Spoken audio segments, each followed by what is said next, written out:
Overflows.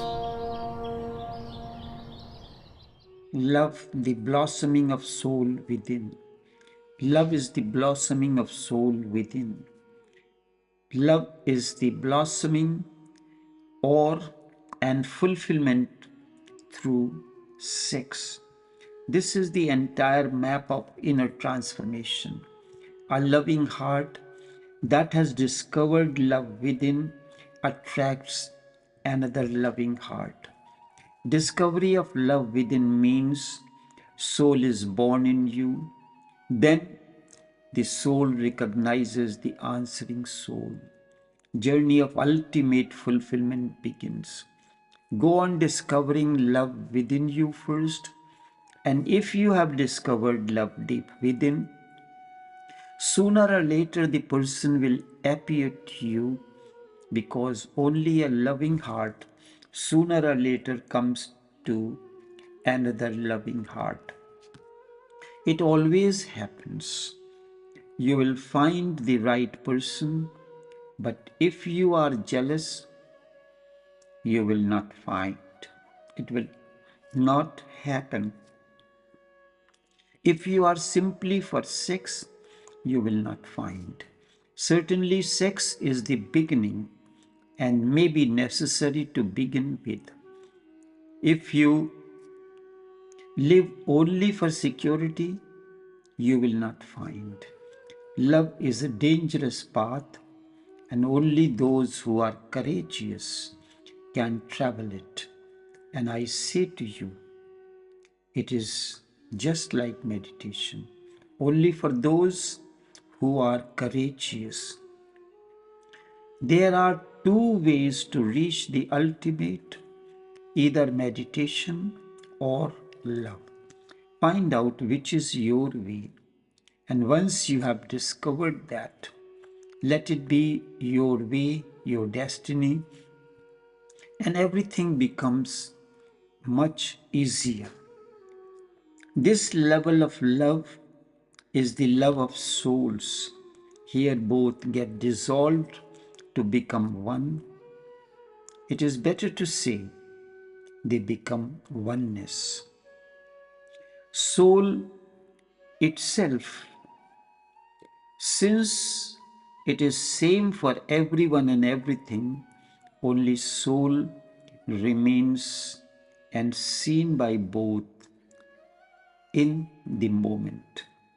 Remember, on the dumb bosom of this oblivious globe, although as unknown beings we seem to meet, as unknown beings we seem to meet, we are neither strangers nor as strangers join. We are bound to each other by a causeless force. Instead, we are bound to each other by a causeless force. We go on meeting people on a day-to-day basis, and nothing ever clicks. Sometimes we meet someone even for a moment. Sometimes we meet someone even for a moment, or hear about someone, or get to know, and everything clicks.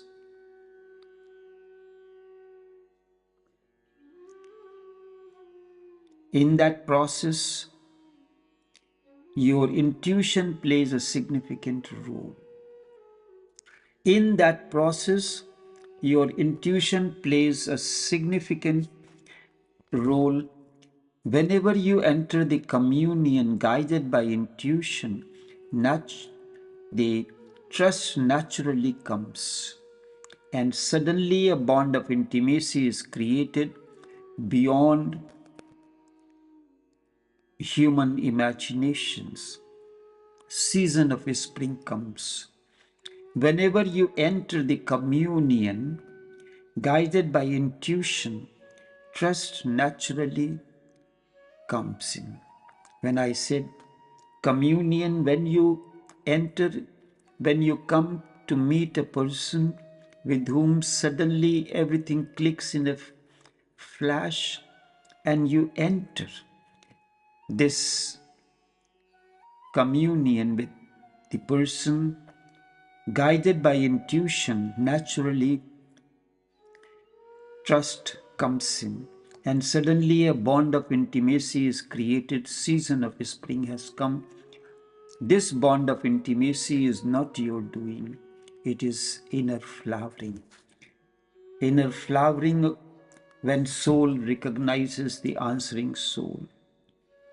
This experience brings one beyond passion and attachment into a state of compassion. It may appear that there is attachment, but this attachment is the other side of freedom. On one hand, it appears that there is attachment. On the other, it is total freedom. And it is indeed a state of compassion. Only then, without any help from the other, one is able to see his or her self or soul or consciousness or existence or emptiness for the first time. These are the different expressions of the same reality that we realize, first experience, and then realize within. Now, no one can take it away from you, not even death. Effortlessly, it happens, known as Wu Bi Wu in Taoism and Satori in Japan or Japanese Zen. It spreads in your whole body immediately, and you are no more the same person. Something has changed within you. Now onwards, everyone and everything that comes in contact with you gets benefited by it naturally and automatically, and even you cannot stop it. Just like the fragrance of the flower. The moment flower is blossomed, its fragrance happens. Whole existence will get benefited by it, may be felt locally only. Then there is still another step called the fourth dimension, as Gurdjieff calls it, Turiya, the fourth stage, or Surati. Here one attains a state of effortless compassion 24/7, and sound of existential harmony starts ringing itself into the body 24/7 every moment. Yes, only compassion is therapeutic, because all that is ill in a person is because of the lack of love. You have not tasted love, so there is a kind of an illness. All that is wrong with a person is somewhere associated with love. He has not been able to love or find love within, or has not been able to receive love. He has not been able to share his being. That is the only misery that creates all sort of complexes inside a person. Those wounds inside can surface in many ways. They can become physical illness, they can become mental illness, but deep down, man suffers from lack of love. Just as food is needed for the body, love is needed for the soul. The body cannot survive without food, and soul cannot survive without love. In fact, without love, the soul is never born. Soul, love is the nourishment for soul. There is no question of its survival. You simply think that you have a soul, You believe that you have a soul because of your fear of death, but you have not known unless you have loved. Only in love does one come to feel that one is more than the body, more than the mind, that is beyond body and mind realm. That is why I call compassion as therapeutic. What is compassion? What is compassion? Love is the fragrance, love is the blossoming of sex. When sex blossoms, attains fulfillment, love is born in you. And compassion is the aura that surrounds love. Compassion is the purest form of love. Sex is the lowest form of love. Compassion is the highest form of love. In sex, the contact is basically physical. In compassion, the contact is basically spiritual. In love, compassion and sex are both mixed. In love, compassion and sex both are mixed. The physical and the spiritual are both intertwined and mixed. Love is midway between sex and compassion.